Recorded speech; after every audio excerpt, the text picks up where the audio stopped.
All right, fellas, and it looks like we're live and ready to go. What's going on, and how the heck is everybody doing tonight? It's always great to have you all here. Welcome to the Xbox Roundtable Podcast. This is episode number 158, the best place on Sunday nights for Xbox talk, and so much more from around the game industry. This is your host with the most, Invader, and I gotta say, I cannot wait to get into tonight's topics. We're just days away from the release of the Xbox Series consoles. We've seen a slew of reviews out in the wild, and, well, we are definitely going to discuss what, all the outlets have been saying about him. As well, Phil Spencer has recently, he did an interview with GameReactor where, well, he did let a few little interesting tidbits drop. We will also be diving into a whole bunch of other things that have made the rounds the past week. Crytek, maybe some acquisition talk from Japan, and more. I'm really excited to get into everything that's happened over the past week, as I imagine my panel members are as well. And speaking of which, let me introduce everybody on the TXR crew, starting with Centurion. Buddy, hey, looking good with your new artwork there, eh? That's pretty slick. Oh, thank you, kind sir, and hello, gentlemen. And it is time to have a great conversation about games. It is Sunday night. It is the TXR Podcast, and I am ready to do this. Nice. Yeah, no, looking slick there. I gotta ask, Right. who did that new avatar for you? Oh, you already do have it posted up. Holy cow, I just looked up at my feed. Wow. So yeah, so that was done by Graphic God. We went back and forth on that a few times, and I really appreciate all the work he put into it. He it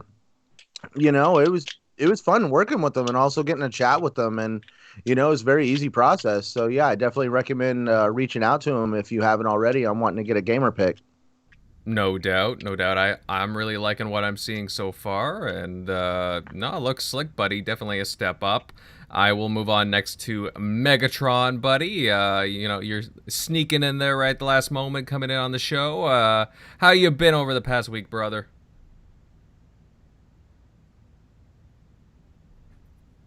Mega? Dude, that just blew my mind. I'm sorry. I was muted.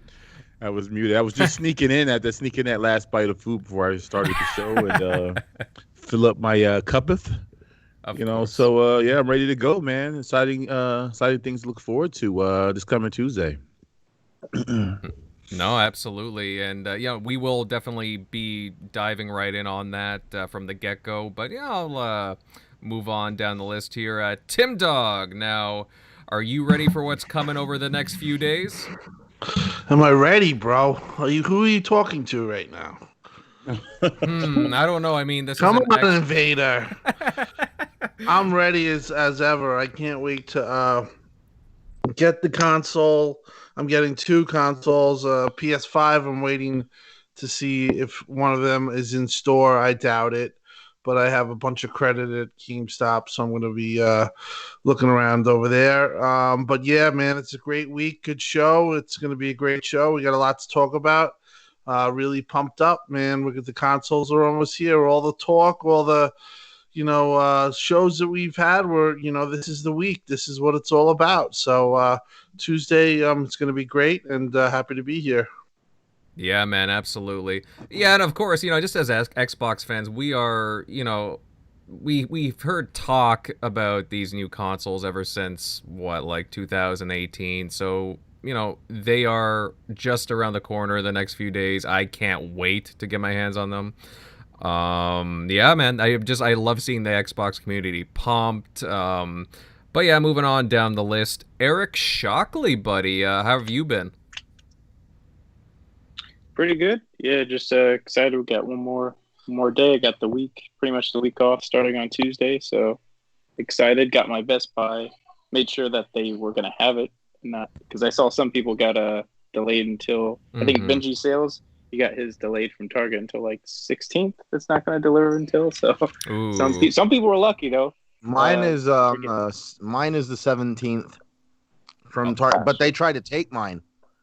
They actually tried to clip me. I got I got a message a few mornings ago that they were going to cancel my pre-order because, according to them, my bank declined the card because when they decided to ping my account for the 15th time, my bank was like, "Okay, something's up," and so I had to fight that for a little bit. But luckily, I didn't lose the pre-order.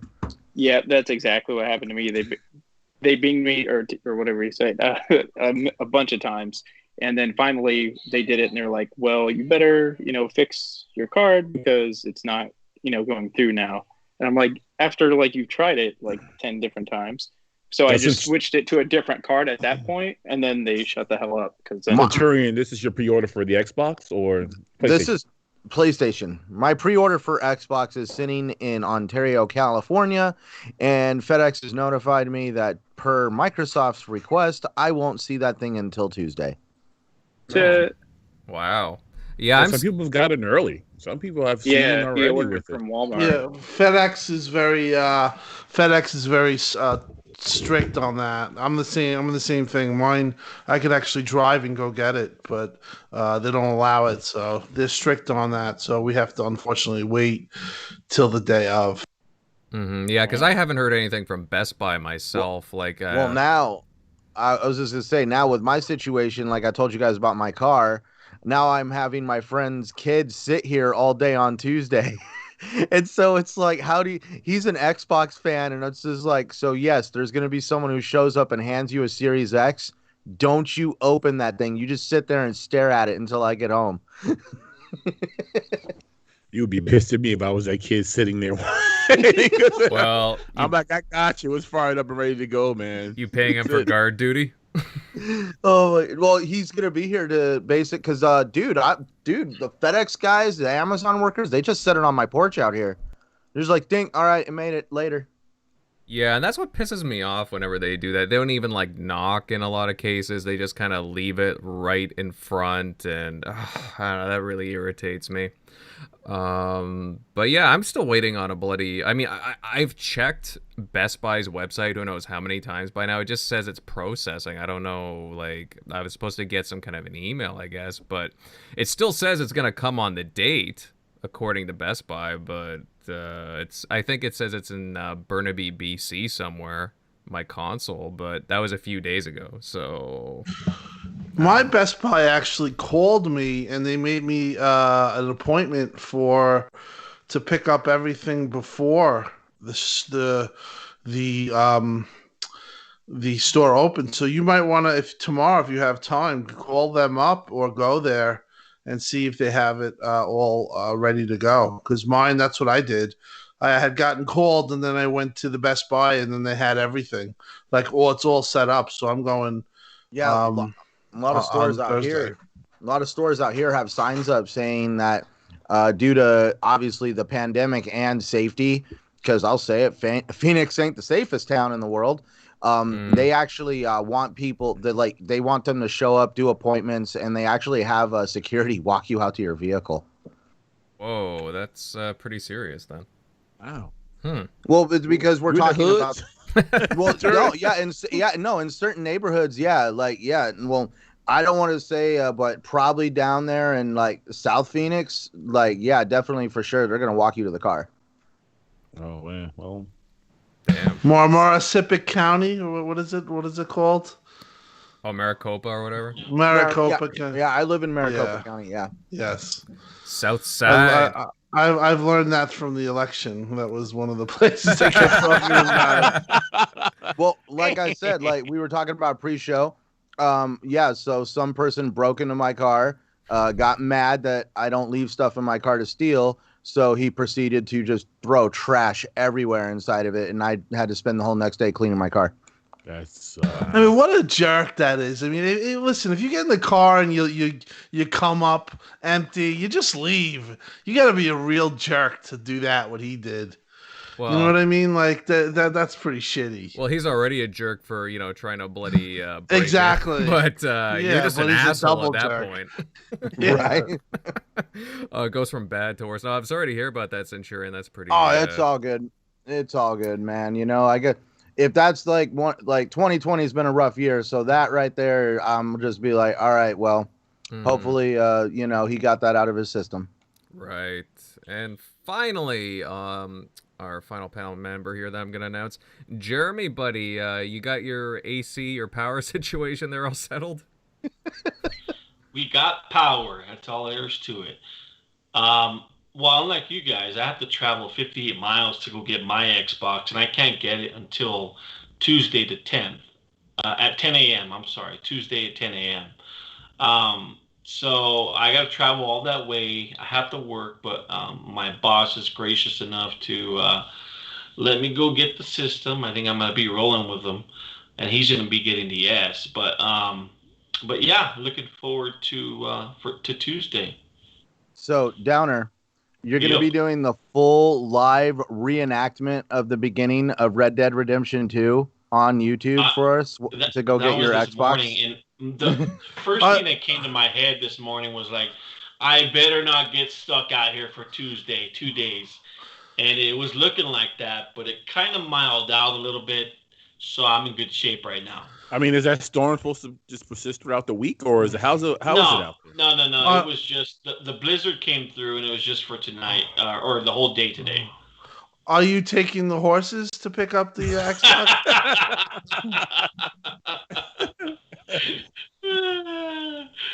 I should. I mean, shit, you can't get around anywhere else in the blizzard. Might as well take horses. Crazy. Get those tauntauns from Star Wars. Those are pretty good in snow, right? Oh man, I can just see it right now. Yeah, Jeremy cutting open a live animal just to stay warm in the middle of a snowstorm. No, he'd be cutting open a live animal to hide the Xbox inside it, man. So the power went off today at probably about 2:30 in the morning, and I'm like, I'm not gonna get the car out of the garage. I don't feel like dealing with the manual, the manual pull lever. I'm just gonna walk it over there, and I live probably about a good minute, 2 away. That was a bad idea because I'm not kidding you. That snow hit my face, and it hurt. Like the needles in my face. It was that cold, and I was decked out. I had a couple of things of sweats on, a jacket, big jacket, 2 sweaters. I was good, but so you basically said you might as well just been butt naked out there, despite everything you had on. Oh man, it hit my. I'm not kidding you. The worst feeling ever when it hit your face. I was miserable. Listen, here's the thing though, Jerry. You have a car with what's a pull lever? I'm confused. What? Well, for the electronic garage door. Oh, okay. I'm thinking you had like some kind of crank in the front. He's out there on the front of his vehicle. See, the bottom of the garage, the bottom of the garage froze up. So as soon as I pulled on the lever, I'm like, it's not happening. I'm gonna walk it. Bad idea. Mm-hmm. Wow. Well, I'm glad you got your power on, man, and you're starting to thaw out. That's it. I mean, the first thing the kids said was, this is all they were worried about. Oh, we got Wi-Fi. I'm like, really, guys? Come on. I'm over here cooking coffee or boiling coffee on my grill, barbecue, inside the garage with the door open so I don't die of fumes, and they're worried about the Wi-Fi. All I want is some guy in the corner playing a harmonica at his house. It would have been like, why the hell did we move from LA? That's what you would have got. So that's why. So they found a place where they can just be happy and just deal with it. They coped. I'm just saying, you guys make me scared to ever move anywhere where there's any kind of a damn climate.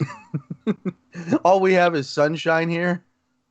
So you learn a couple of things in Montana. Number one is you always have to carry water and toilet paper in your vehicle at all times. Make sure you have a full tank of gas. I mean, Vader would probably know about this. Mm-hmm. And number two, I now know that number one is you need a portable heating source that does not run on electricity. And number two, you need generator, something like that. So those things you should invest in if you're going to live in Montana. Gotta survive. Absolutely. Till Tuesday. All right, guys. Now, before we begin, ladies and gents, just consider checking us out on different podcasting platforms. We are available on Apple Podcasts, Spotify, iHeartRadio, and many others. Definitely consider subbing if you're always on the go and, hey, you want to listen to some TXR. All right, guys, now we will move on to our first topic, and I mean, it's pretty obvious what we're going to talk about. A lot of people are expecting to be getting the Xbox Series X and S in the next few days. Some people, as alluded to earlier, have already received one and have been, telling everybody about it, have been enjoying it, showing off some gameplay. Now, the day is finally upon us that we'll be getting our hands on these suckers. Now, I'm pretty sure everyone on the panel will be getting one, or at least one console. I think somebody has one or maybe two coming in. Now, various media outlets have been putting out reviews for the consoles, and honestly, the general takeaway seems to be that they're pretty impressed by them. Now, Tim, I'll go to you first on this one. I know everybody else would like to chime in, but the reviews for these consoles that are coming in, do you think that Xbox has really made their mark to start off this gen on a positive note? I think that they done a real good job. As far as recognition, the Halo game that was supposedly going to be the icing on the cake really hurt them. And I think the takeaway from all the reviews that I've read, great system, but we don't have enough stuff to test. That's next gen. So they missed the mark there, and can you really argue with that? I don't think you can. You can argue with it, but if you in reality, you do know these games are going to come. It's kind of a thing that you're going to have to wait for, and I know Xbox fans are going to say, "Well, we're done waiting. We waited this long," but that's the reality. You got a good system. The reviews I felt were definitely not as good as PlayStation 5's and a little bit lukewarm. But with that being said, I do think that Xbox is judged on a curve, as Centurion always says, and I don't think that they were given the benefit of the doubt. There's a lot of things that Xbox has that Sony doesn't. There's a lot of omissions with the PlayStation 5. Is that being brought up? Not really. And when it's brought up, it's like, it's not a big deal. But, Xbox is definitely missing that showcase. Definitely missing the showcase that shows ray tracing off. But overall, I think that if you really look at the system and you're logical about it, you got the most powerful console. You also have the most affordable console with the S. And you have Game Pass. There's nothing like Game Pass. It's amazing. And you're going to have a ton of games, and there's going to come a time where people are like, why are these games exclusive? Why is Starfield exclusive? And that's what you're waiting for. But as far as the reviews, I think that they were fair. But I just feel that, a little graded a little harshly. I think that if you really look at what Xbox Series X is doing and S, you should be impressed. And I think everyone really was, but it's just like they were like, we're impressed, but we don't have that title to show it off. And the plan was Halo, and we go through this every week. They really missed the mark there, and that's on them. So I'm not going to, make excuses for Xbox. It's a big omission that they don't have Halo, at launch. Yeah, I think they should have had some sort of backup plan. But I think where they missed their mark, Tim, was, us as consumers, for the hardcore gamers, we know what we're getting. We know that these games are coming. However, the average consumer does not. So when you look from apples to apples, the downside was that, the Sony has a better showcase of titles, which include the Demon Souls and the Spider-Man Miles Morales. That's the downside of it. And they showcase the system very well. I think, but, for us, we know that what the system is capable of and what's on the horizon. Just the average consumer does not. I think one of the biggest things I've heard was the fact that the SSD was potentially faster than Sony's. I don't know if that was true, but the videos that I've seen We all showed seen. that.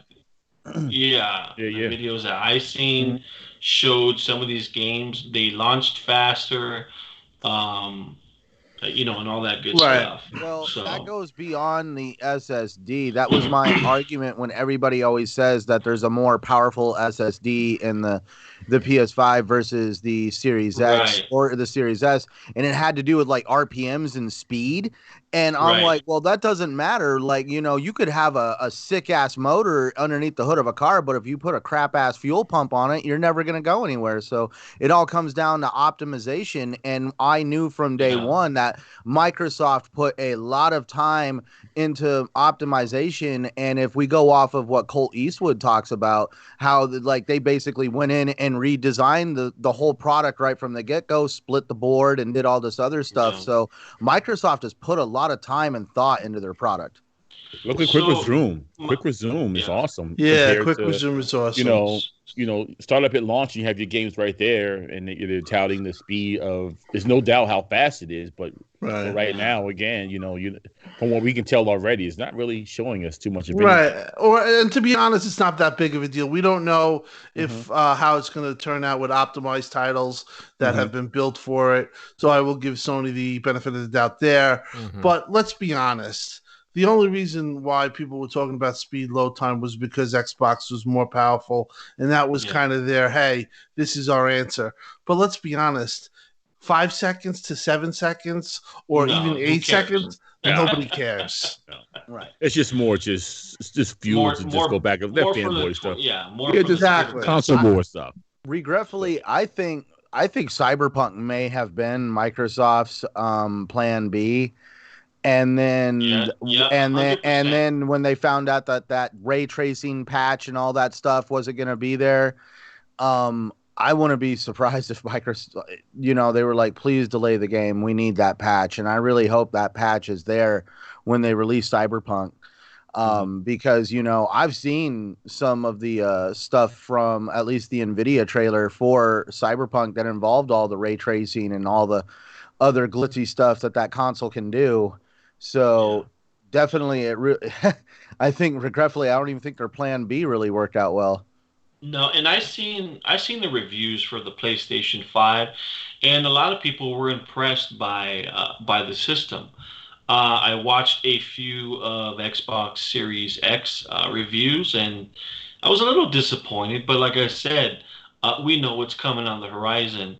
I think if you were to port something out, it's just a lack of showcase titles, and I think my Xbox could have cleared some of that up by coming out and showcasing some of the games that could, some of the gameplay that the Series X is capable of doing, but they have yet to do that as of today. So I think they can just shut a lot of people up by showcasing that, but they haven't yet, which is a little concerning. I mean, I don't know about you guys, but it's concerning to me.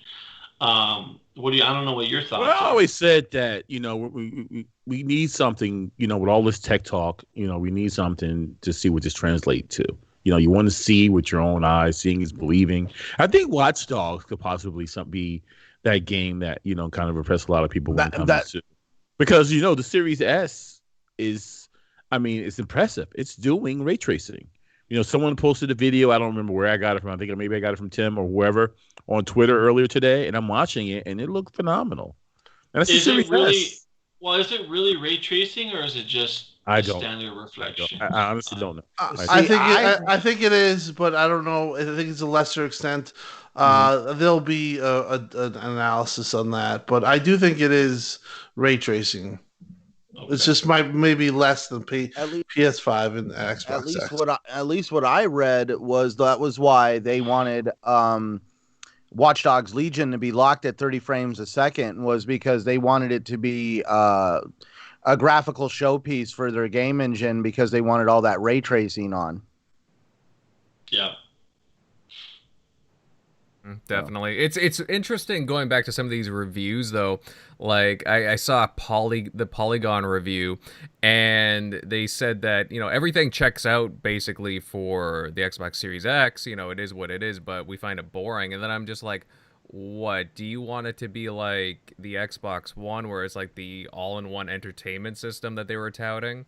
I mean, you can't have it both ways. You guys were screaming for it to just be a video game system, and now they're complaining. Right. It's like you can't, it's like you can't really cater to everyone, but it's like Microsoft tried to do that and they got burned for it majorly. So some of these, I can understand criticism for any company, whether it be Microsoft, Sony, whatever, and I'll give fair points.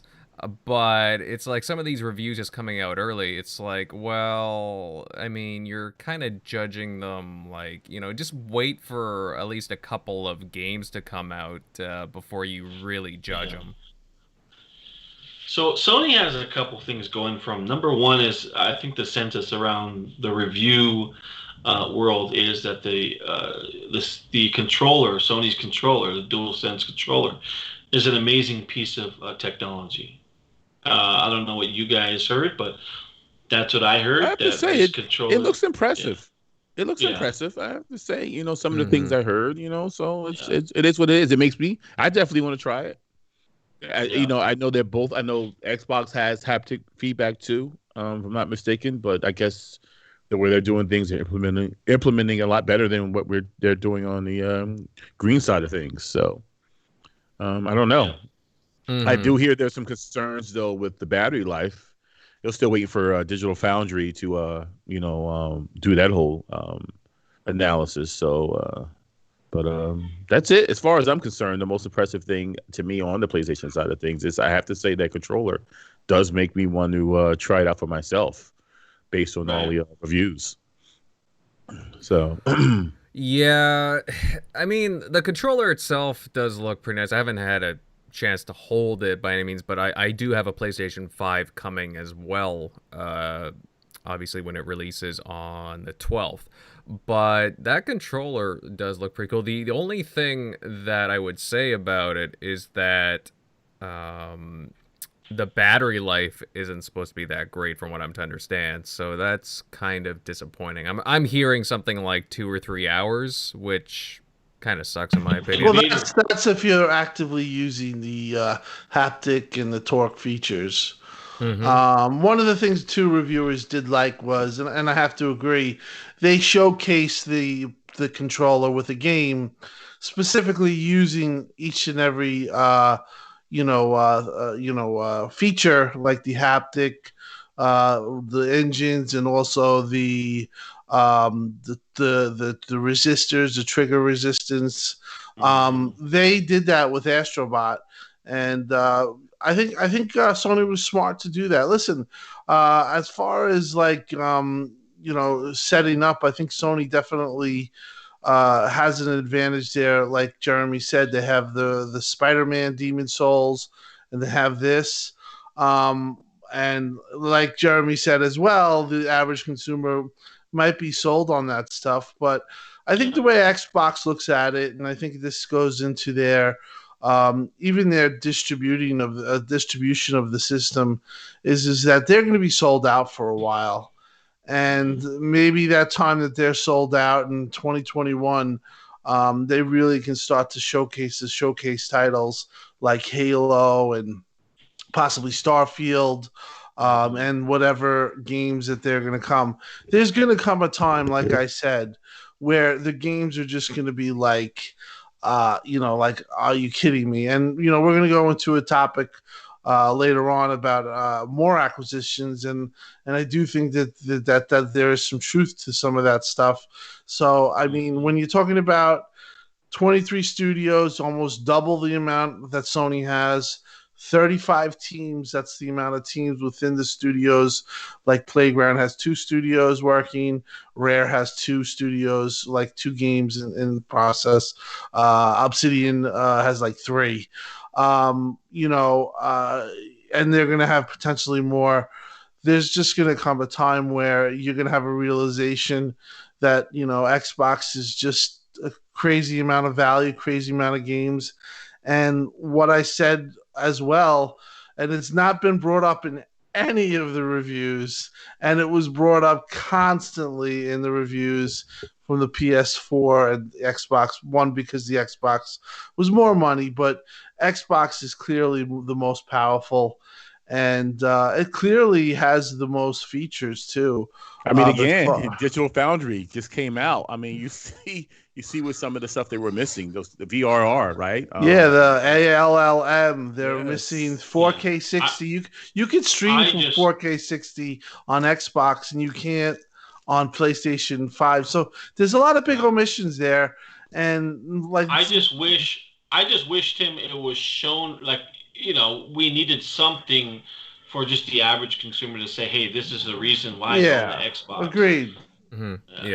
Yeah, that's the thing, right? We don't have a Forza launch or a big exclusive RPG. I mean, again, Halo Infinite was supposed to be that mega game that we were supposed to have at launch, but they put all their bets in it, and unfortunately it had to be delayed, probably for the better from the looks of it. But at the same point, you know, they're it's kind of not looking great on the exclusive launch at first. But actually, speaking about that, guys, as far as the game goes, what do you guys plan to first play when you start up the Xbox Series X or S?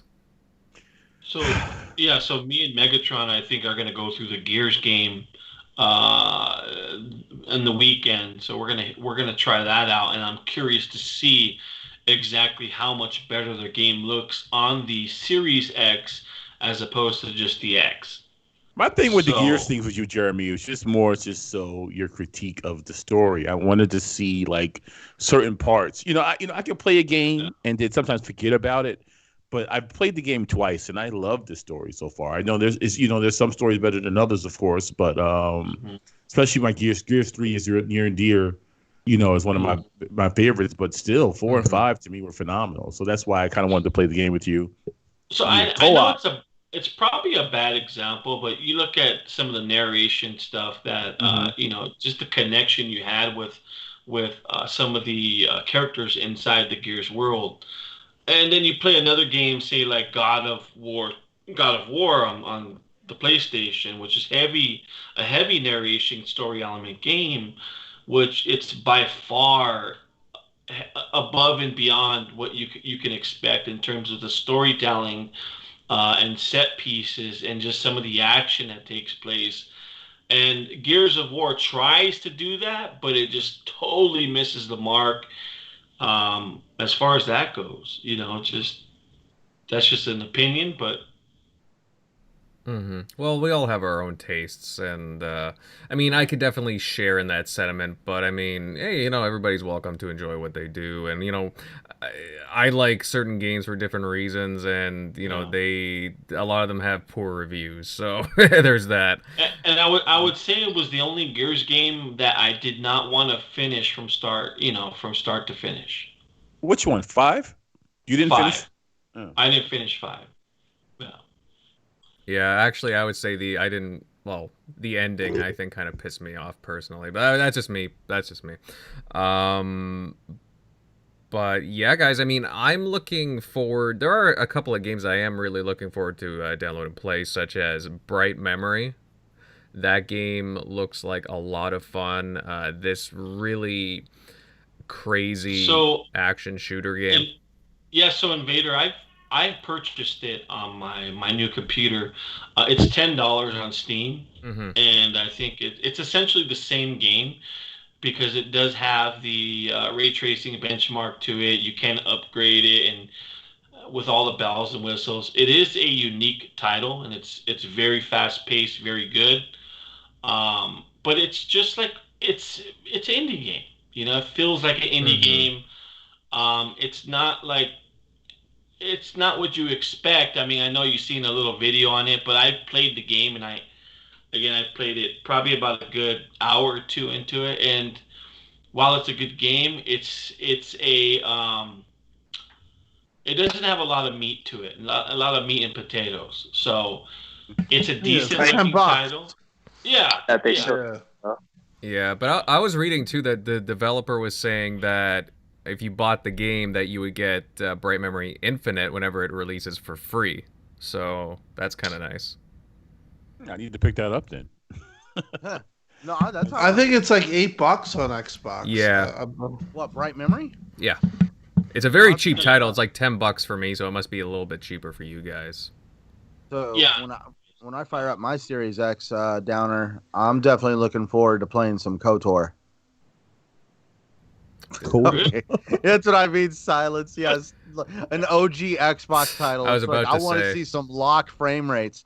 Anyways, but no, really. Here's the thing. I'm actually doing a video right now on games that, small plug, games that are coming out for the Series X, I guess. For the first time ever, I'm actually interested in a Yakuza game. I don't know, the Yakuza Like a Dragon. I'm actually interested in playing it. I mean, it looks so out of this world that I have to check this out. So you have to play all the other games. They're very, very good. Really, Excellent I've never game. played them. Excellent First time ever. games. So it looks like a good, clean game. And, I guess some of the stuff that I've been seeing, like, like we talked earlier, that NVIDIA trailer for Cyberpunk. And then we saw what Megatron posted today about that ray tracing supposedly coming out of Watch Dogs Legion on the Series S. I mean, that console is probably going to make some pretty good eye candy. It doesn't, I mean, it's actually regretful that we don't have that, that exclusive standout title that kind of basically paves the way for the launch of the Xbox or the Series X, whatever you want to call it.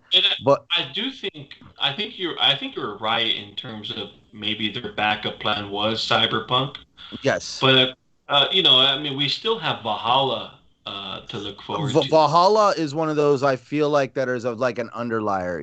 That's actually the game that I'm looking forward to. I actually just went and threw my $120 down for my Ultimate Edition. I am set up, ready to go for when I get this console turned on. And that's because that's what I did with my Xbox One X. I pulled my Xbox One X out of the box and I went and grabbed Assassin's Creed Origins, and I am going to do this with the Series X. So I think it's kind of ironic. Definitely, this isn't really a diss towards Xbox, but Xbox has been using third-party companies to kind of help fill gaps where they have some shortcomings that we know of. But definitely, I like what Tim Dog said earlier, is this is a very special situation. We do have a situation where there's going to be product shortages because of things that are completely out of Microsoft or Sony's control. And this is going to give a chance for both companies to actually create a strategy that would basically, spread it out to where, the launch isn't exactly going out as the way we want, but, kind of like you could think of it as like a relaunch, because, there's going to be a point in time when this whole world just opens up. And, Microsoft and Sony are both going to do events. And then at that point, they're going to be like, hey, we've been doing all this. I'm just saying they've probably got stuff planned out.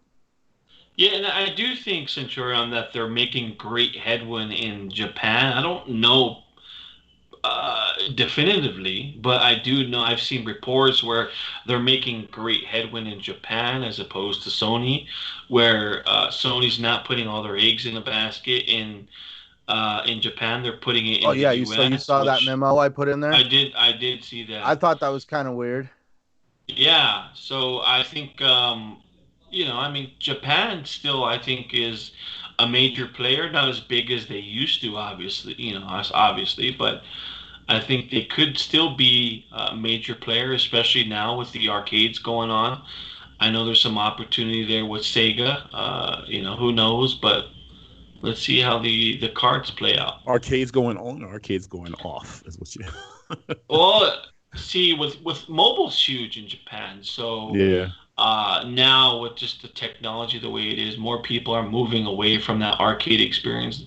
They were still one of the first, just cultures in general where they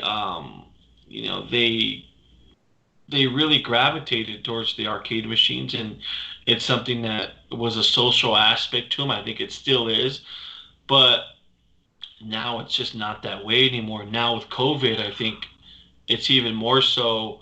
Um, just it's shrinking the industry. It's shrinking the industry, the arcade industry in general. COVID is so. They have to do something. I mean, they're just taking a big hit from it. Mm-hmm. Am I the only one interested in Destiny Beyond Light? The expansion for that's coming out on Tuesday. That's big, and it's on Game Pass. I'm interested. If it wasn't for Game Pass, I would have bought it. That's awesome, man. Because I mean, whatever the price tag would be without it, you're already saving. It's just, to me, it's one of those things that kind of tells you it pays for itself. So I'm a little intimidated by playing Destiny. You just got to do it. You just have to do it, man. Because I still am learning, and I hit people up all the time. I play a lot of PvP, a lot of strikes, stuff like that. I've been doing, just trying to learn. It was as I go. I mean, I'm at 1061 finally, my power level, but I'm still. There's still stuff for me to learn in that game, man. But Yakuza Like a Dragon, I pre-ordered that, the Steelbook edition. I'm going to play that for my Series X when it comes out. And honestly, the first game I might play, even before all of that stuff is gone, it's going to be Sea of Thieves. I got to see what Sea of Thieves is like, man. And I heard good things. So this has been a chill kind of year. Like I said, last week, the week before, this has just been different. I mean, everywhere from Kobe to Alex Trebek, like Jesus, like I just wanted to be over with. And as far as when it comes to games, I don't stress about it. I understand what's going on in the industry, and they're being affected by it too. I'm chill with the games that are coming out. Whether it's third party, first party. Spider-Man is obviously huge for PlayStation, and to me, more so than Demon Souls. Demon Souls impressed me the most when it comes to, that graphic wise. But Spider-Man was also too, and it's my kids know Spider-Man. So other than that, man, it is what it is. I'm excited for playing my Destiny, my Sea of Thieves with my son, and where else is coming out? Yakuza Like a Dragon. So it's just. Well, the truth is, Megatron, that indies are going to be carrying the front load for both systems, really. I mean, even Sony for the PlayStation 5, they had that racing game, Destruction All-Stars, delayed. All they have really is Demon Souls, which I do have pre-ordered, so I am looking forward to playing that. But it's going to be really indie dependent for both systems, which can be a good thing in a lot of ways. It shines some light on the indie games. I'm looking forward to picking up the Falcon. I don't think it's going to be indie dependent. You have so many titles that are coming out. Again, you have Yakuza, you have Assassin's Creed, you have the new Call of Duty that come out. What are you talking about, Invader? We got Watch Dogs, you got Dirt. I mean, indie. I mean, but it's whatever you like. Even Observer has a patch that's coming out too. That's, by the way, that I downloaded. I'm going to try that too. Well, yes, there is some, obviously. I'm just saying that there's going to be more of light shined on these indie games since they are going to be on. I'm kind of with Invader on that. Look at let's talk about what was just dropped in Game Pass, Deep Rock Galactic. If you haven't checked this game out yet, I mean, like, dude, crawl out from underneath a rock and definitely go do some dwarven mining. I gotta crawl out from that rock because I heard good things about that too. Oh, man. it's I haven't awesome. Played it. It's awesome. We got to get a game night. Yeah, since it's on Game Pass now, we got to get a game night set up for that because it is wicked. I think Jeremy and Centurion and I had played a couple of times. Yep. Really fun. I'm so excited this is on Game Pass. I have friends I've been wanting to show this game and to try to convince somebody to be like, hey, buy this game about dwarves that mine. It's like, they're like, yeah, I'm good, bro. No, it's probably one of my favorite games this gen, just because it's addictive once you. Oh, dude, for real. Yeah. And the cooperation, it's like Sea of Thieves, like you and when you were looking for the eggs in the walls, and you're like one person's using that 3D map, and the other up, down, up. You went by it. Go to the right. Actually, It's not like Sea of Thieves because this game actually has a point to it, not like Sea of Thieves. Oh my Oh gosh. gosh. Okay, just so everybody knows, when he's talking, dude, there's a point in this game where literally all you do is throw barrels down a hole and get points. Well, No, No, you know what I'm talking about, Downer, in the bar where you toss the barrels into the little hoop down into the hole. no, that's Sea of Thieves. oddly addictive. I don't know why. Dude, it is addictive. I don't know why, but still, I'm just saying, like, there's stuff like that in there too. I mean, they did put a lot of small little quirky comedic things in that game. oh, definitely. I just love the biomes too. There's a lot of variety in like the environments. I think they've added some to or plan to. I haven't gone back to the game in a couple of months, but I really need to hit it up. But we'll definitely get a gaming night going for it. I've played more Deep Rock Galactic than Sea of Thieves and Gears of War combined. So it's good. It's a good game. Well, I don't know about that. I've beat Gears of War. I've played a lot of Sea of Thieves, but I will say I put some time in Deep Rock Galactic. I will give Downer the high five on the fact that he introduced me to that game, and I am grateful for it. So it's like a 4-player, 5-player co-op. What's the 4. what's 4? Okay.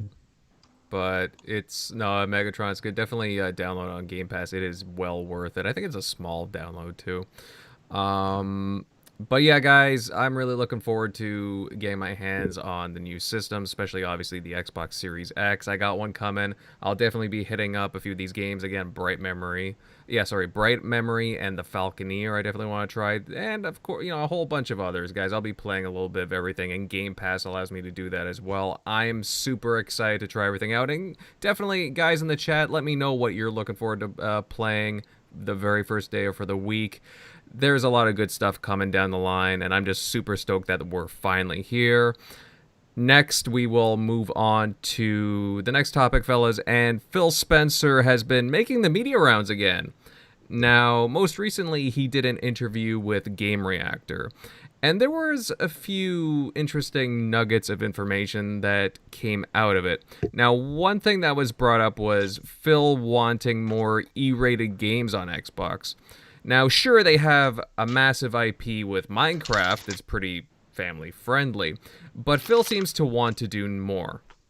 Now, Megatron, I'll start with you on this one, bud. Microsoft has some really nice E-rated properties in their back catalog. Now, what franchises would you like to see possibly revisited, brought back, maybe redone by another studio? Because I know I could think of some off the top of my head. I can't think of one E-rated game that I probably. Wow. Well, What about you know, Conquer? What about Conquer's No, I'm just kidding. Conquer's not E-rated. Get out of here. I can't, man. I'm just kidding. It was a joke. I can't think of an E-rated. Come on, Megatron. This is Banjo. Banjo. Okay, Banjo. Kazooie. Kiami. Kiami. I don't know. That was a rare game. Ori 3. Viva Pinata. Viva is E-rated though. It was a little some raciness. Really? Okay, you beat the shit out of animals. I don't know if you want to call that E-rated, but they made it though. That's why I'm like, oh, I don't know. They did a little. They called it something else. They didn't like do it right in front of you. It was like a little dance. Mm-hmm. Yeah, Banjo though. Banjo would be awesome. Yeah. Banjo would be cool. Banjo makes sense. Banjo makes sense. I've never played a Banjo game though, so you see, like, I don't think. Gosh, you haven't played a Banjo game? No, I haven't played it, man. So remaster that, dude. I think I actually have a. Is Rare Replay in Game Pass still? I have it. Yeah. have you have Rare Replay. I have it. I just never got into it. So Nuts and Bolts, Banjo Nuts and Bolts is actually a very underrated game. Oh yeah, I've played them all. It's a very good game. So I think here what Xbox wants to do is they want, and this could come in the way of more acquisitions. They want a couple of studios that push out E-rated games, whether it be like Banjo or smaller games that don't have to take 3 years or 4 years to make. They kind of produce every 2 years, and they're smaller and they're fun, and they're they're able to fill the gaps. If you look at Xbox's studios right now, the majority now is AAA, especially with Bethesda. These games are going to take time. They're going to take a lot of resources. They kind of just want to fill out, from what I gather, a way just to have a Battletoads here and there. They kind of I think their ultimate goal is to have a game a month. Not necessarily all AAAs. I think that'd be insane, but they want to have an Elder Scrolls, and then that next month they want a Battletoads 2, and then the next month they'll have a Banjo, and so on and so on. I just think it's part of the strategy, and I could see a smaller studio acquisition coming down the line. You know what? I got one. I know they got it back in OG back and Pat, but start with Fusion Frenzy. Is that cool enough? I mean, that's a good idea. The hell out of that game. Not even remaster, just make redo a new one. Party game. Well, that's a good idea. I was playing Fall Guys, and it kind of reminds me of Fusion Frenzy in a way. I think there is a place for those type of games, but I think, Tim, when you said that that was part of their strategy with those E-rated games, we forget Game Pass and what those E-rated games bring to the table as far as Game Pass and xCloud go. So I know I play more E-rated games on Game Pass as opposed to, the big AAA games you want exclusively on your big screen TV with surround sound or headphones in 4K, 60 frames per second. And on Game Pass, those E-rated titles are they're a better place for it, for Game Pass and xCloud. So I think that's why it's part of his strategy, Tim, like you said. But yeah, I could see some of these games coming out. A very good point with xCloud too. I mean, you guys remember the days, remember back in the day, I think it used to be every Thursday that they would have games. Like when I'm going back to now, like the Xbox era, or OG Xbox, where it was like every Thursday you'd get a new game, or even the Genesis era, like Sega and stuff, you would get a game. Yeah. But yeah, it makes a lot of sense. Like Jeremy said, you get a smaller game, you put it in, and then you could also play it on your phone, and it's not a big hassle. It's not a huge game. That's you want to have to put ray tracing on your big screen. And it makes sense, and that's why we're going to also talk about it down on other topics. These are the type of studios that I think that they're going to look for. I mean, everyone says Capcom or Ubisoft, but they don't. In my opinion, they kind of do need to have a bunch of studios or a little lighter content think about it though, Tim. Kids and stuff like that. Perfect opportunity to maybe even just kind of create your own studio. All you need is somebody with the experience, and you just you hire a bunch of bring in a bunch of new talent that's real creative, some of these indie studios maybe, and then have them make those type of games, right? Instead of I think that's possible. I don't want to go into too much of the other. I'm just going to say it. We talk about it, but there's been offers made in Japan area, and they're actively looking. So I think that they want to take studios small, add some developers to them, and take it from there. They already have World's Edge, which they created, Initiative, and studios like that. I think Compulsion was a studio that Phil was kind of like, what are they going to be? And the latest I heard is that they didn't want to be a small studio, and they kind of pushed back on that, and they wanted to expand, and they got their wish.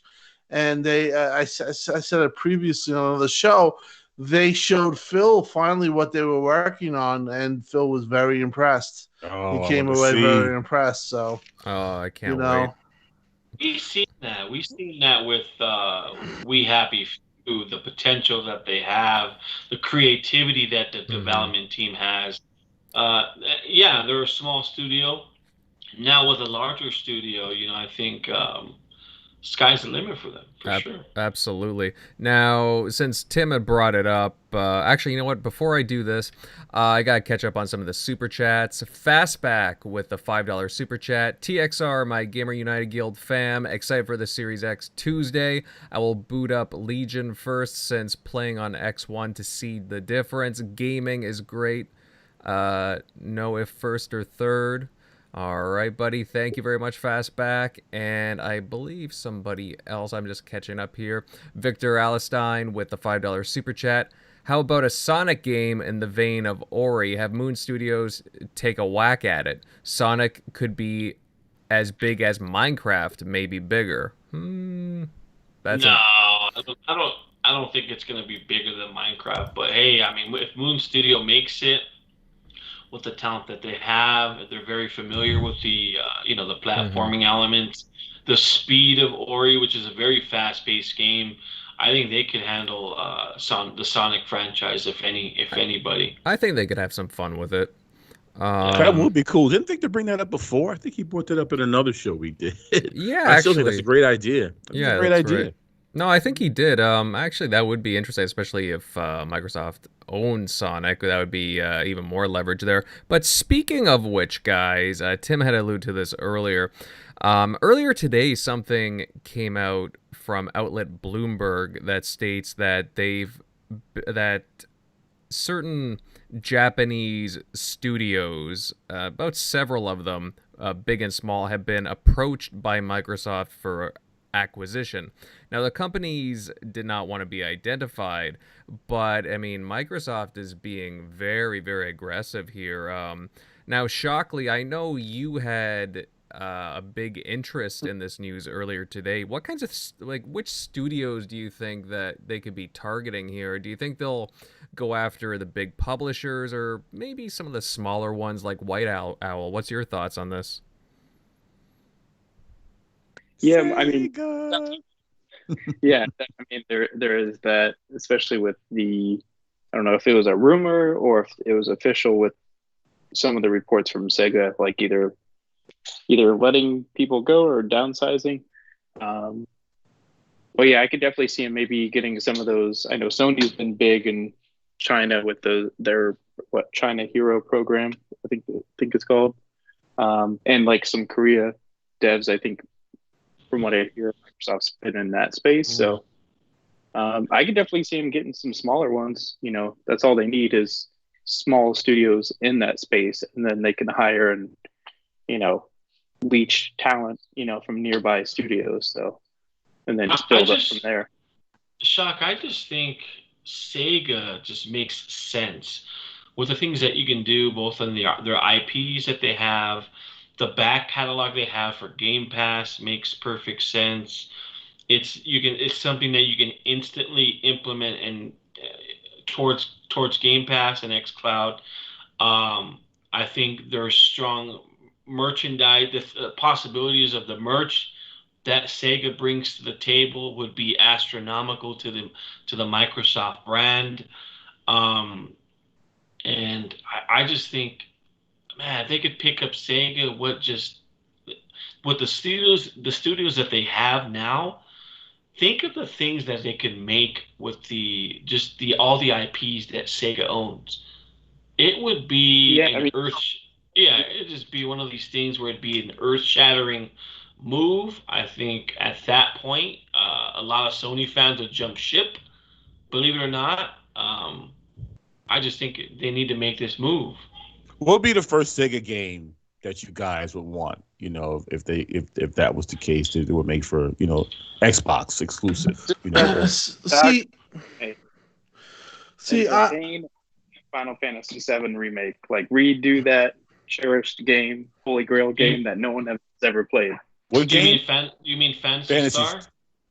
No, no, I said Panzer Dragoon Saga. Oh, yeah. Okay. Oh my God! I thought you said Final Fantasy at first. Okay.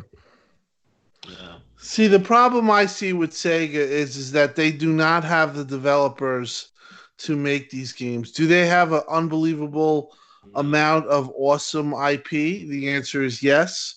But do they have the developers to make those games? I don't know why they don't do these games themselves. I've always considered that stupid. I also don't understand why they never leverage Sonic.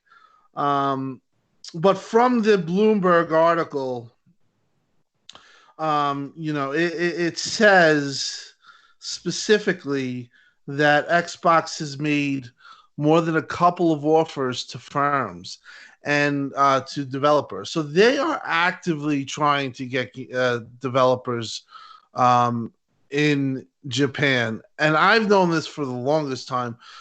Phil has said it publicly. It's just Japan seems to be a hard market to crack. But I do think that they're going to come. They possibly have some deals made, or they're in the process of making them. And I do think that they're going to be, for the most part, smaller. But I do think that there is one that would really surprise some people. I'm not going to speculate who it is because it's not my place. But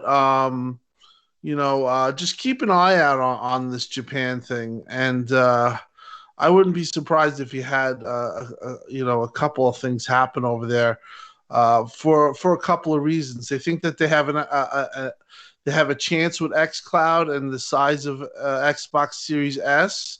Obviously, more and more that people in Japan are actually, they don't have TVs, or they're getting less TVs. They're all mobile.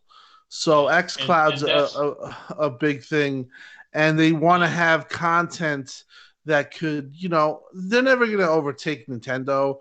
But if you're getting a 1% and you can get 15% share or a 10% share, that'd be a huge thing. And also, to my last point is that Xbox development with Xbox Game Studios, they want to be global, and they want to have a presence all over the world, and Japan is a real target. So keep an eye out. I think by the end of the next year, you're gonna have some stuff going on for sure. And that's why I think they should make Sega focus. I mean, just the sheer amount of content that Sega has, the back catalog they have that could bring over to the xCloud platform would be just astronomical. It'd be a game changer. It really would. You think of some of the, I'm sorry. You think of e-games like you guys were saying earlier, right? So Sonic would be one, right? Maybe the games like maybe Golden Axe, or or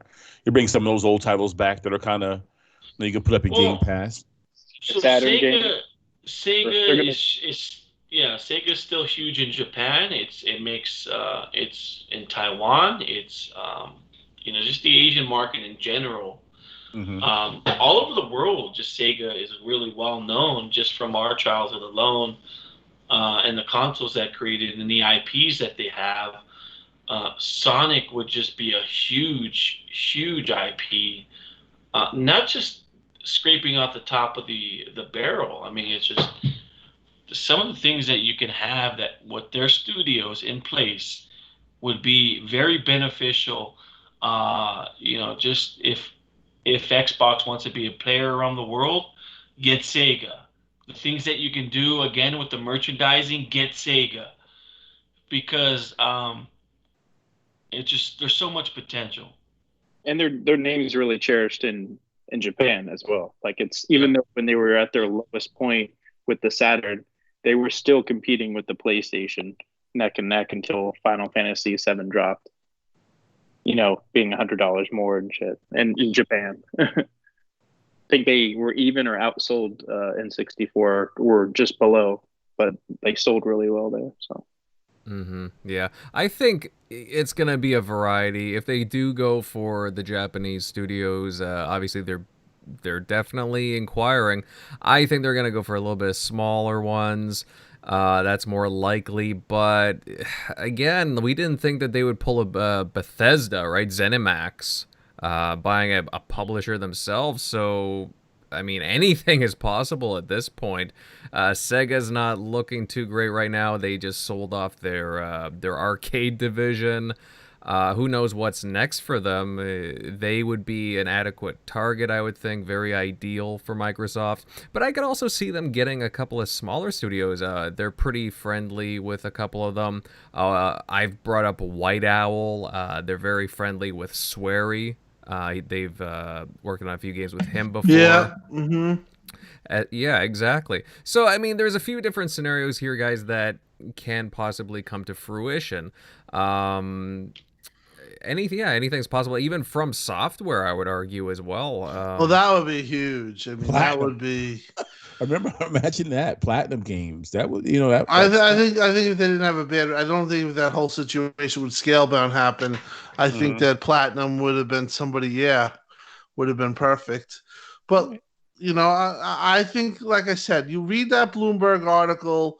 It actually, like I said, it says they've made several bids, I guess. I don't think Japan also is an easy market to, if you're an outside company or outside country, to buy. I think there's some type of laws there that make it a little more difficult.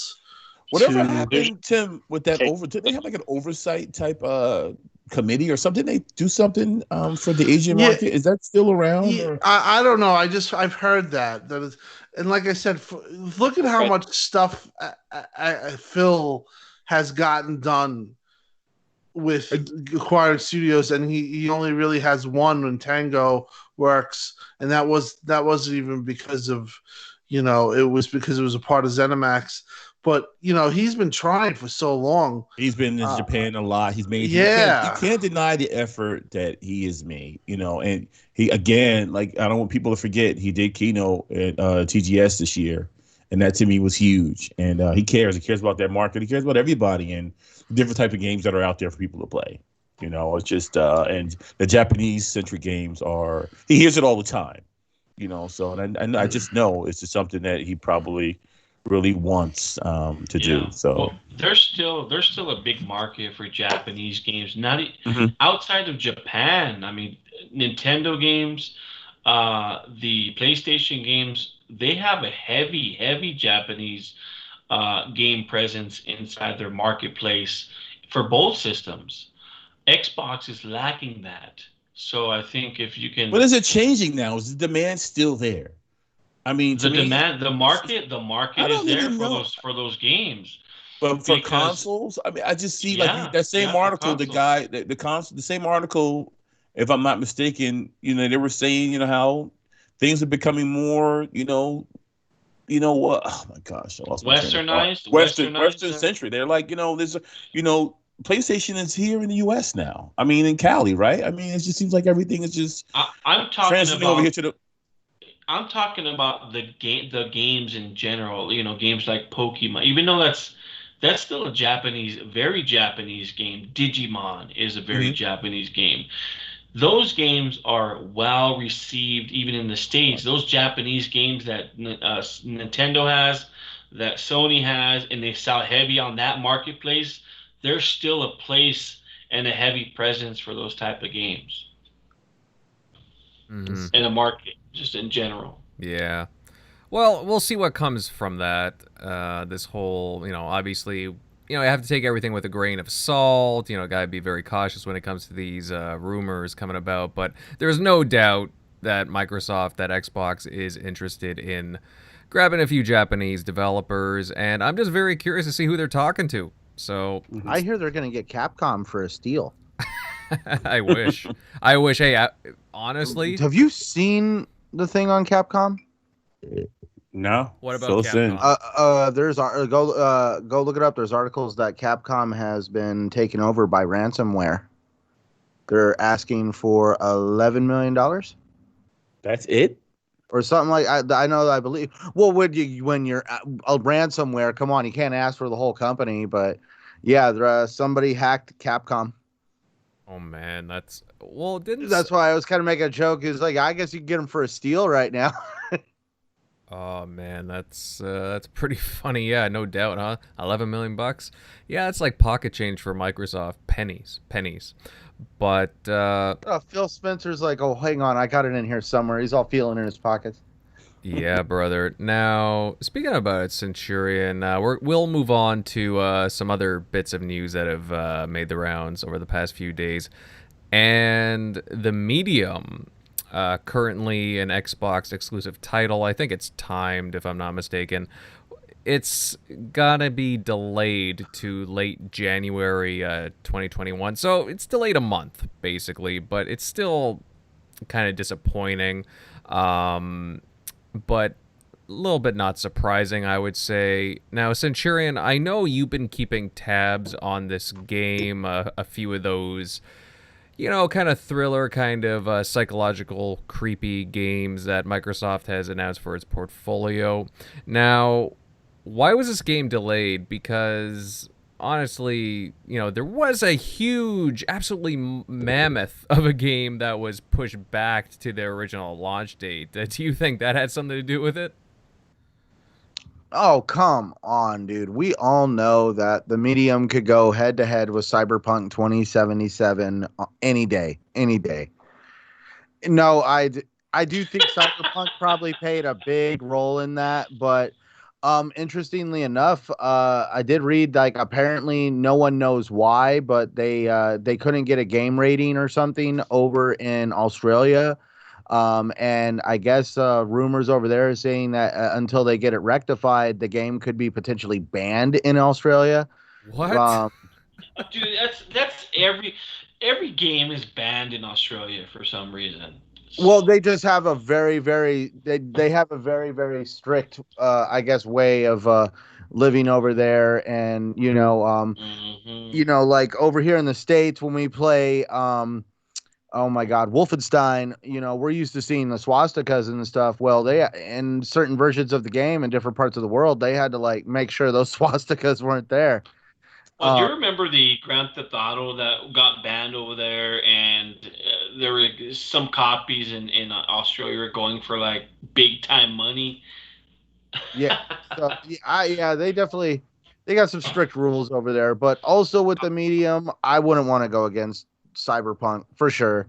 I guess this kind of said the what would you now consider this part of the launch window, or now that because it got pushed Yeah. into 2021, is this no longer considered part of the launch window? No, that's 3 months is launch window for See, sure. Mm-hmm. so okay, because that's where I was still weighing. Like, is this going to be a launch window title? And because this is going to be honestly one of the titles that's going to help at least show off um next gen. I'm not over here tooting exclusivity for Xbox or the fact that it's also on PC. We're talking about a game that is harnessing this NVMe hard drive to where you can render both a spirit world and a normal world at the same time. Apparently you can shift between these worlds. um if you look at some of the trailers and just how they talk about it, so in certain parts of the game, you're going to come up against a concrete wall where you shift into the spirit world. It's now a wall made out of human flesh, and you basically cut your way through that wall. And you use the spirit world to your advantage to basically get to another part of the map you couldn't by not being able to bend into that world. So it's definitely going to be a very interesting game, very creepy game. I'm pretty sure there's going to be some jump scares for sure. And I definitely want this game to come out, but I am glad that they aren't going to go up against Cyberpunk, because Cyberpunk, I really hope, is going to have that patch there, and they're going to really showcase the ray tracing of the Series X and all that good stuff. And then we're going to see some real magic with the Medium and the hard drive capabilities. And I don't know what really could you point out the delay though on one particular issue, because honestly 2020 has been a rough year on everybody. Mm-hmm. Yeah, it sucks that it had to slip a little bit. I was actually really looking forward to playing it early on, but Yeah, and this is I was in the process of making a video, and the Medium was in it, And now I got to kind of go in and correct a few things because I would hate for anybody to be like, you said, and that's like, well, that was before information was divulged to me, so now I have to go fix it. So I totally didn't find out about the delay until I think it was yesterday, because the article was 2 days old, so I found out yesterday. And I was like, damn. Well, I guess that's a good thing too, though, because who wants to go up against Cyberpunk? Like, everybody's been dancing around that game. Nobody. Nobody. See, that's the thing too, right? It's like everybody knows. All those companies know it's gonna be this massive game that everybody's gonna be sinking their time into. I had a guy at my work who he had booked off time for it, and then when he found out it was delayed, he was like, well, what am I gonna do? So I had to like switch his time, right? Everybody that I know who's interested in this game has booked off time for it. So I think they did the right thing. Cyberpunk walks into a saloon, chairs start scooting across the floor, everybody gets out of the way. Everybody's intimidated by this game. I'm easily gonna put 300 hours into Cyberpunk, easy. Oh, now, most definitely. Yeah. Is the Medium on Game Pass or no? Does anyone know? Yeah, it's gonna be on Game Pass. I mean, there's so many games to play. Again, like I said, it is what it is. It gets pushed back. It's other games to play. I wonder what diehards are gonna try to play Valhalla, like from start to finish before Cyberpunk comes out. Oh. I'm gonna try to pass it before Cyberpunk comes out. Okay, so did you ever play Odyssey? I did. I didn't pass it though. I officially have over 200 hours in that game, and I'm just starting the Atlantis DLC. Oh man. So yeah, you might be working from home to probably pull this one off. We got to finish Gears first, bastard. Don't try to back out of that. Totally, gents. Well, it'll be interesting to see. Like, I'm definitely looking forward to the Medium. Bloober Team, they don't let me down. I really enjoy their style, and yeah, they create games. Well, they got the composer from Silent Hill to help do the soundtrack for it.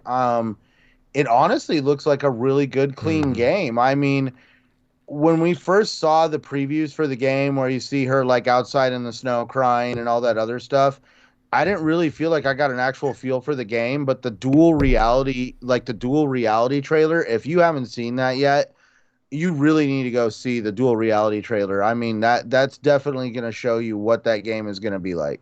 So the composer for Silent Hill is on the Medium, is going to play on the Medium? That's correct. Yeah. Yes. Wow, I didn't know. With the composer that Bloober Team has already used on a couple of their titles, and I guess I don't. Every time I say his name, I butcher it, but I know he's actually got some pedigree behind him too, especially with Bloober Team. Yeah, his name's Akira Yamaoka. Well, that's for Silent Hill, but I'm talking the guy for Bloober Team. The other guy, the guy for Bloober. Okay. I could say Yamaoka's name. It's the guy for Bloober Team. I can't say his name at all, really. Mm-hmm. He's actually one of my favorite composers of all time. He's great. Yeah. Ooh. I think that's where he's going to be used probably more for the spirit world side of things, because when they talked about it in the interviews and everything I've read on it, they want basically the real world to have its own soundtrack and feel. And then when you go to the spirit world, they want it to have its completely different soundtrack and feel. And I think that's why they have two different composers creating the music. Mm-hmm. Yeah. No, I'm really digging it. And yeah, I'm really excited to be playing that. It sucks that we have to wait a little bit though. But guys, I'll move us along to some other news making the rounds. And recently a group, of course, we were talking about hacks earlier. A group hacked basically Crytek's internal networks and leaked data, and apparently they obtained some information about what they've been working on, and it included several new projects, and this includes a new Crysis, a Crysis VR apparently, and quite possibly a new Ryse game. Now, I mean, this is open to anybody, but Jeremy, I think I'll start with you on this. Obviously we need to take this information with a massive grain of salt, but what's the likelihood here that of us seeing a new installment for Ryse? Because, I mean, it was pretty popular for a launch game for the Xbox One. I mean, I had it pre-ordered from day one. What's your thoughts on this? Man, I would love to see a new Ryse game. I mean, I think every Xbox fan would love to see it. It was one of these games. Yeah, the combat was, it was very simple. I mean, it was basically a Batman type mechanic as far as that goes. Gameplay elements of the game, but I mean, the story and the graphics in Ryse were second to none. Some of the best ever. I mean, the story was great. I think the character, I forget it. Marius Titus. Yeah, right. it was. He was a great character. Tim would love to see. I mean, I know Tim was a huge fan of Ryse. I know the technology behind the Crytek engine is very expensive to develop for.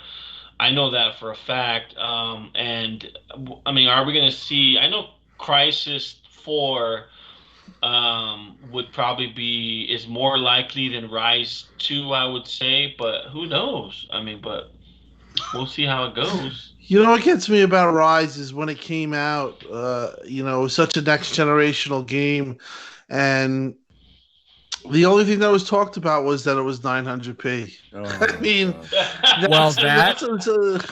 that's sometimes why. What else? Oh no, that and remember how what was it? The animation. Remember, like whenever you did the same characters, yeah.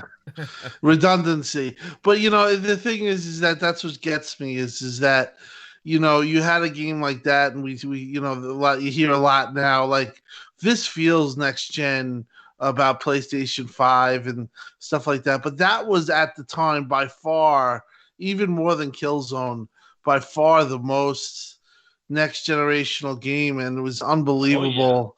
And it was only talked about 900p. That's sometimes why I go crazy and stuff like that, is just because some of the stuff is just head scratching.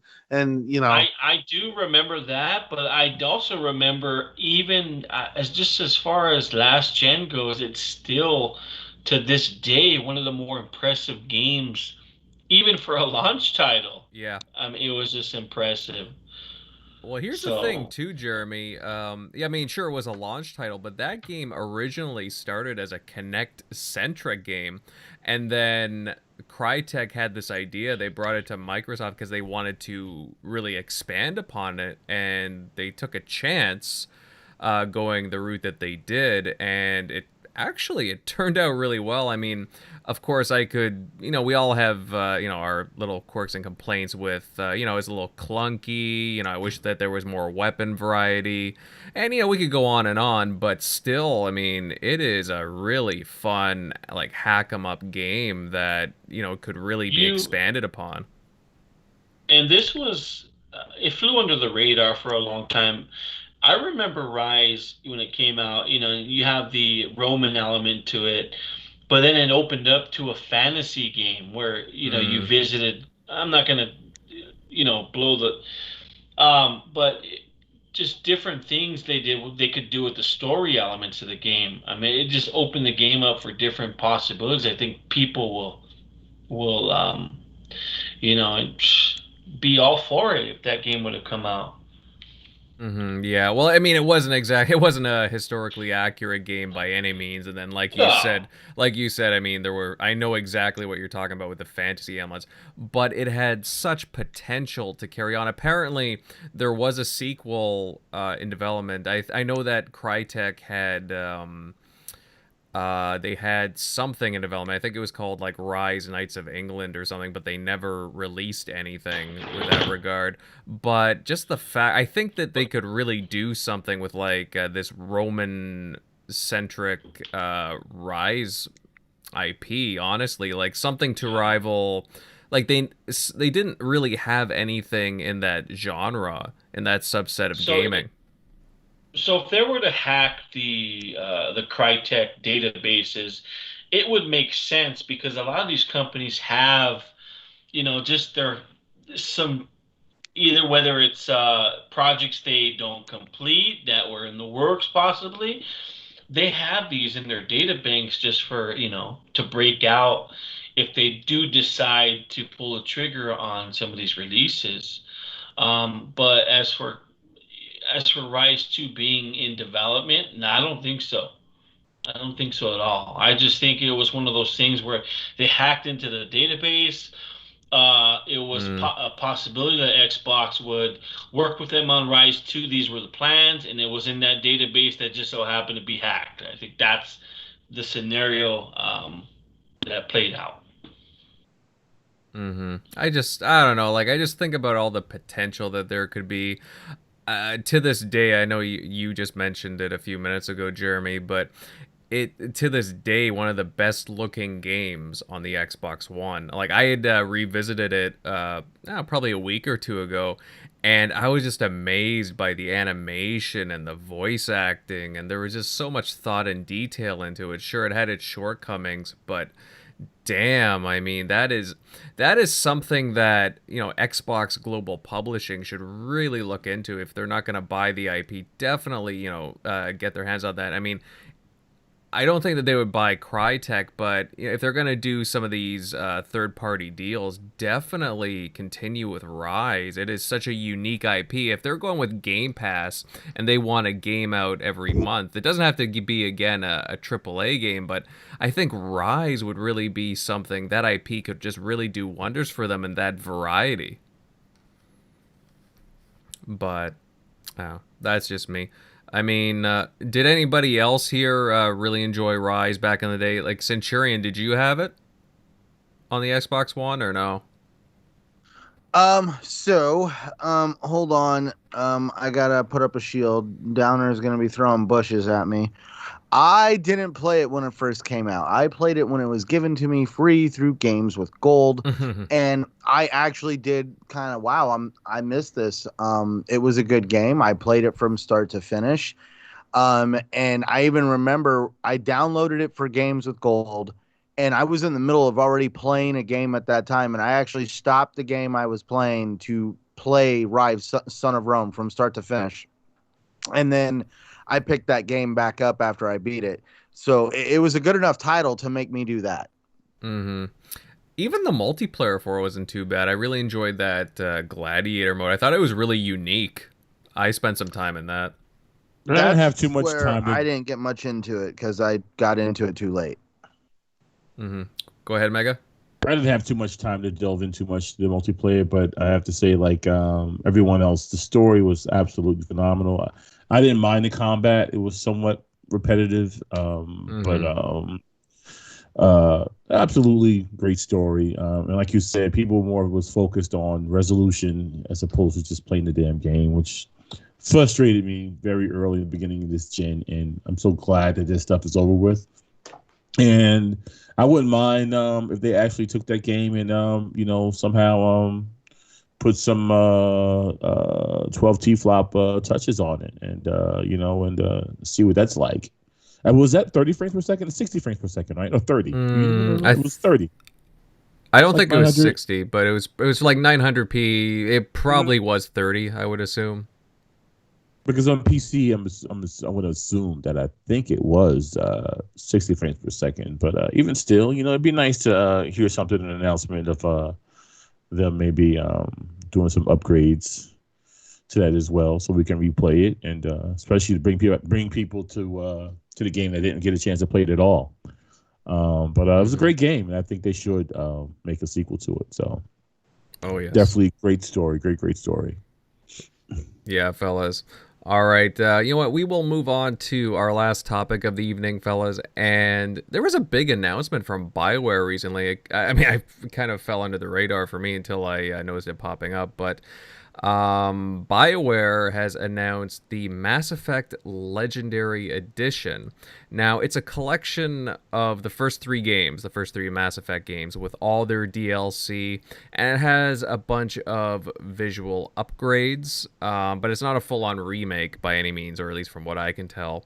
And it releases sometime in spring 2021. I have a feeling that it was supposed to be releasing a lot earlier, but I think, because of the current world situation, that kind of got in the way.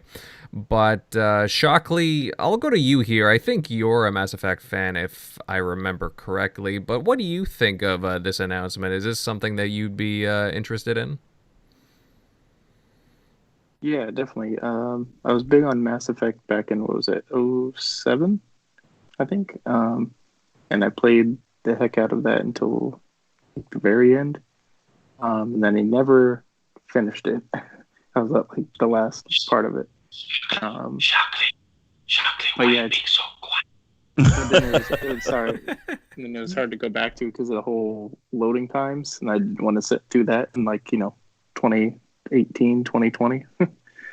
So this hopefully they fix that part, but now we have SSD, so that should be fixed. But yeah, I'd be eager to get back and actually go through, because I hear 2 is amazing that I never got 2. So You never played Mass Effect 2? no, because I didn't finish the first one. I got to the very end. I played through a lot of the first one, and it was towards the end. Dude, And That was a part think I when I forget guess what I was from playing. when you went from 1 to 2, that was when they were telling you can carry on your story, right? From where you left off. yeah. Where Yeah, all the I was playing a decisions lot that of, you like, made. So I know a forget lot of what people came that out. didn't do that because of it. what year did that come out? The second one. The second Yeah. one came out, I want to say early 2010.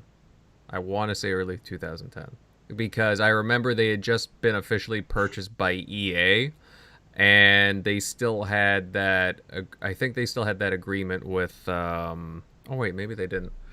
Because I think Mass Effect 2 was exclusive for a little bit on the 360, and then eventually made its way to PlayStation, if I'm not mistaken. But, Oh, okay. yeah. Yeah, I was just trying to think what I was playing during that time. That sounds so sad, Shock. No, I was saying I just couldn't remember. Well, he's sad Uh, because he couldn't get through Mass Effect 1. I wanted to finish that one first, but that was also it, because I wanted to finish that, and I was just like, well, I have to go back and finish that No, before, because otherwise it'd be kind of a waste. But Mass Effect 2 is actually really, really good. I was obsessed with that game. I immediately, as soon as I was finished with it, I immediately went back into it and started playing right through it again. I was just that hooked by it. The characters are really good. The game design is a lot better. The gameplay is a lot better. It's more fine-tuned. I don't know. It really ticked off a lot of the right marks for me. I know there's a few guys in the chat talking about it. It sounds really, really good. Now, surprisingly, they also announced that a new Mass Effect game is in the works while they were talking about this. And whether it's a new mainline game or a spin-off, I'm not entirely sure. But they stated that the senior team is working on it, or a senior team. And based off of BioWare's recent games, Anthem, Mass Effect Andromeda, I mean, should we be a little skeptical about what's coming down the line for a new Mass Effect title? I mean, they're not Yeah, working sure. on Mass Effect, and I mean, they're not working on anything else, right? Wasn't there a distraction from before, right, with Andromeda? What was that? Anthem. Well, they closed down one of the studios. So, I don't know. Anthem. They're actually working on the new Dragon Age as well. So there's that.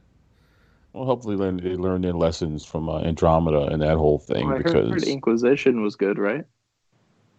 I've heard that had a lot more positive reviews.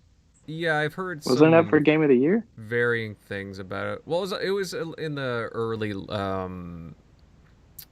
what was it, like a 2014 game, if I'm not mistaken? I mean, yeah, it did have a lot of good things going for it, from what I was to understand. I mean, guys in the chat, if you guys played Dragon Age Inquisition. Let us know how it was. But it just, I mean, BioWare is coming off. Nobody here played Inquisition. I did. I have it. Didn't I play never it. played a Dragon Age game. So. Oh my god, I've played Dragon Age 1, 2, Inquisition. Yeah, I've been keeping up with I BioWare. flipped it. That's my second favorite Dragon Age game. The first one was the best one ever. Oh, That's what I hear. Origins? Oh god, yeah, Origins was. Oh yeah, Origins. But was my favorite. I actually liked Inquisition. I liked how it was like a little bit more open world in Inquisition. Yeah. Mm-hmm. Well, I think a lot of people are just worried with BioWare because Mass Effect Andromeda was it was very rough to say the least. As other Zinc is saying, Mass Effect Andromeda was garbage because of all the glitches, the animations. I mean, that's still a big meme on the internet right now. So let me just put this out there. I'm a huge Mass Effect fan. I've been letting everybody say their stuff. I've signed the waivers. I've been wanting this legendary collection to happen. All these memes about Andromeda being trash. If you, for starters, enjoyed Horizon Zero Dawn, your opinion doesn't matter to me at that point. Because Horizon Zero Dawn's animations actually had the same, like, I'm sorry, but no person in their right mind sticks their front teeth out while they talk to you. Eloy did that very consistently. I'm sorry. I never ran into huge issues playing Andromeda. I would say the big shortcoming for me in the game is that there was a mission that was bugged, and rather than fix the mission, they basically got rid of it. The only problem was I was trying to 100% the game, and because they got rid of that mission, the game was like, well, you never did this mission. I can't do it. It doesn't exist anymore. So I wasn't allowed to 100% the game. That was a little infuriating to me. But back onto the Legendary Collection, I'm looking forward to it. I'm going to be there day one to purchase this, and I've played each game at least twice. Yeah, I say part 2 was probably the best one out of all of them in terms of just the character building and storytelling to it. Man, I do like 3, but man, they messed up on that ending. Everybody talks about the ending of 3. Well, it's because the games are so epic, and then when you finish off a series like that, you feel like a cop out. Yeah, it just people went crazy over it.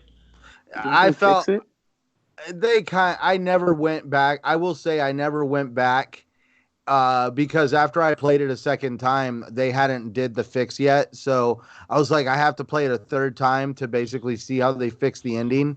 I never saw the fixed endings, but still, I don't know. I was on the fence about it because how do you really end off a series like that? Because at one point in time, some of these developers did have these dreams of actually putting a franchise to bed, actually being like, no, we did that. It was great. It was a great run. But sometimes, obviously, when you reach down and you pull it back out of the ashes, you get Mass Effect Andromeda, and a lot of people didn't want that because it wasn't John Shepard. Well, because Shepard was such an icon, even though you can change Shepard, he was such an iconic character that you can't mess. Like, it's like messing with Master Chief. People went crazy. It's like messing with Marcus Phoenix. You've seen what happened when the very thought of Batista taking the place of Marcus Phoenix. People go apeshit over that stuff. Mm-hmm. No, absolutely. You're absolutely right on that. And when you change around a character, yeah, the reception to Andromeda, while people I think were open to it, yeah, they just didn't really care for it. What they really didn't expect in Andromeda was they thought that it was going to be more about, Shepard and the Reapers. They didn't realize that technically they launched the Andromeda mission as their plan B. In other words, if Shepard didn't freaking pull it off and we were all going to get annihilated, this was the galaxy's answer. This was the plan B, was to basically run to the Andromeda galaxy and start over. And that's why none of that was taking place. As a matter of fact, you kind of pick up on bits and pieces of it as you play the game, and you get like the top secret reports, and it actually shows you like the whole Andromeda mission was because they were worried that Shepard couldn't pull it off. Yeah, which is pretty cool in hindsight, but here's the thing. I think they had a chance to really save Andromeda. What really bit them in the ass was the fact that pretty much EA, BioWare, whoever did it, kicked it to the curb. I mean, they left it open for like nobody knew what happened to the what were Tally's people?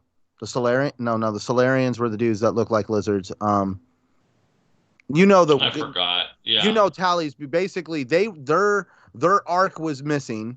And there was a lot of stuff left open that, you know, they could have used to definitely help dial in that game and get some things, you know, going for it. But regretfully, they kind of tucked tail and just kind of, you know, threw in a couple updates on the multiplayer, and that was it.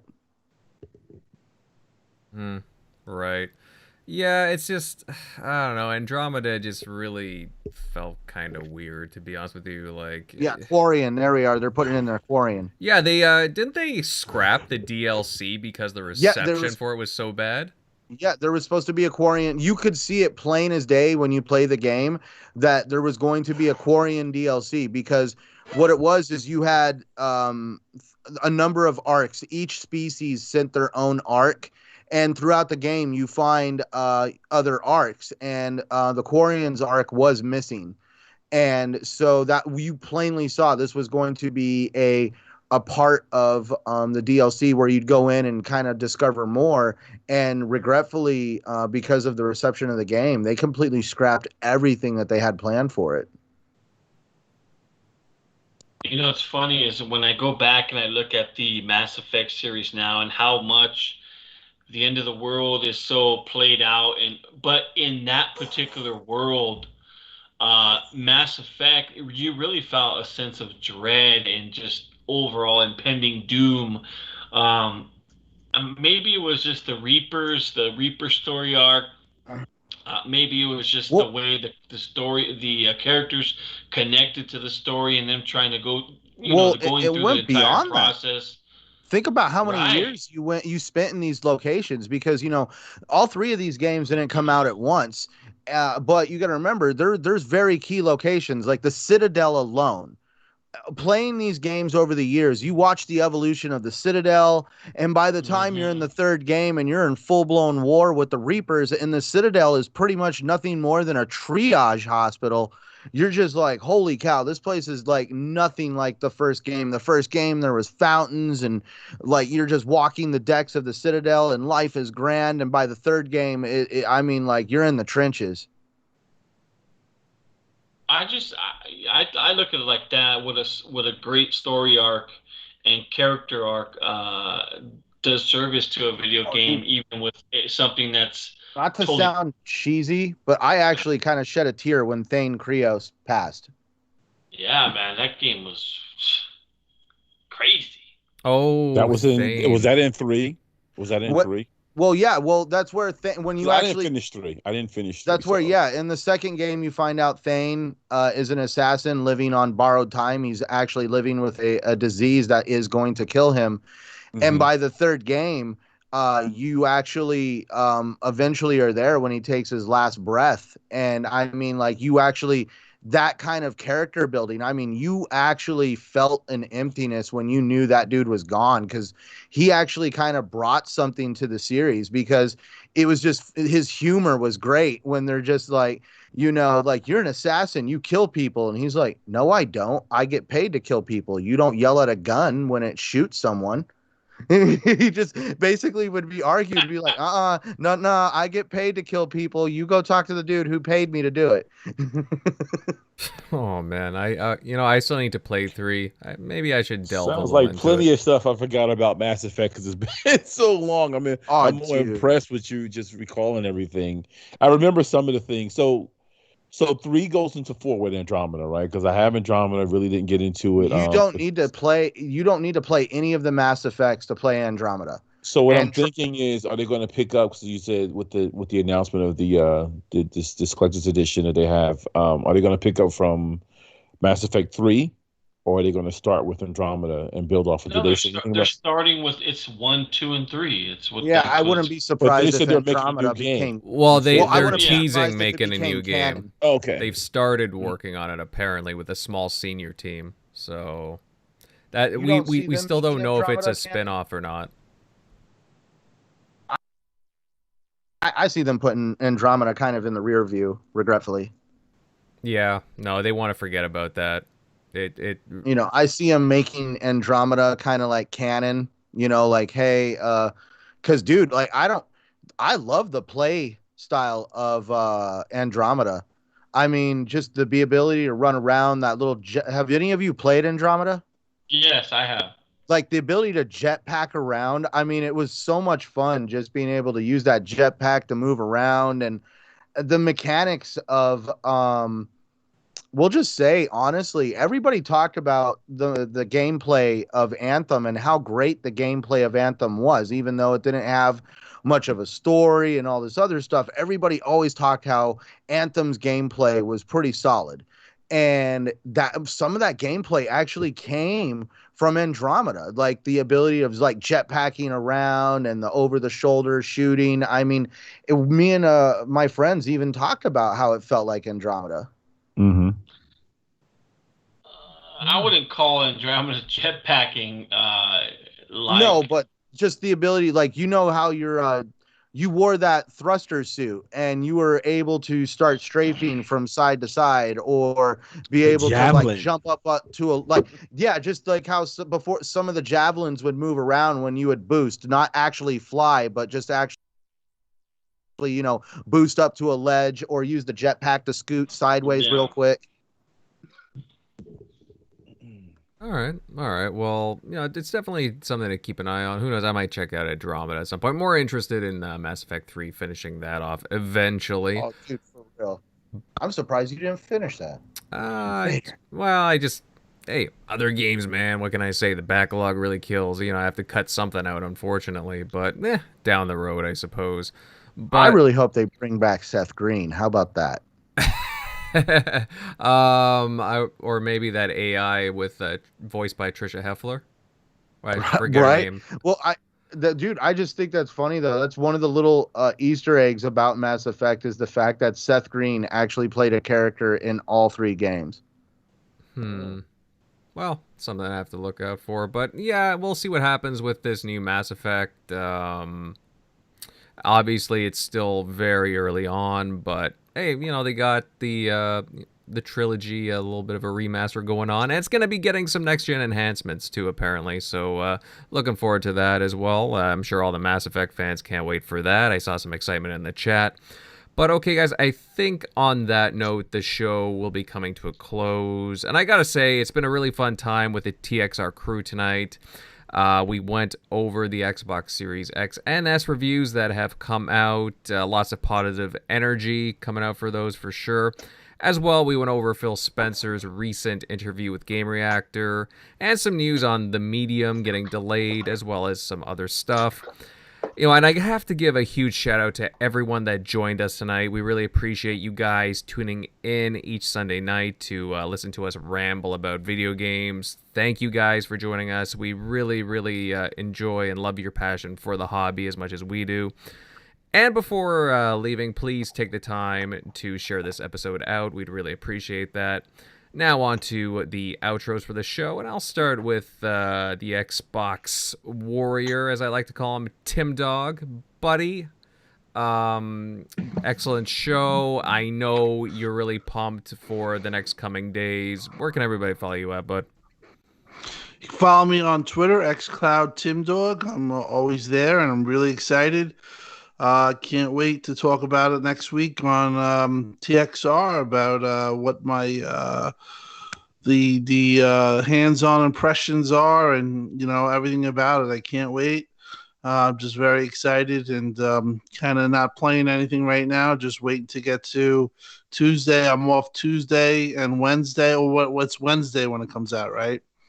So I'm off that day. So I'm picking up the S early, and then the X is going to be in the mail. So yeah, I'm super excited. And great show tonight.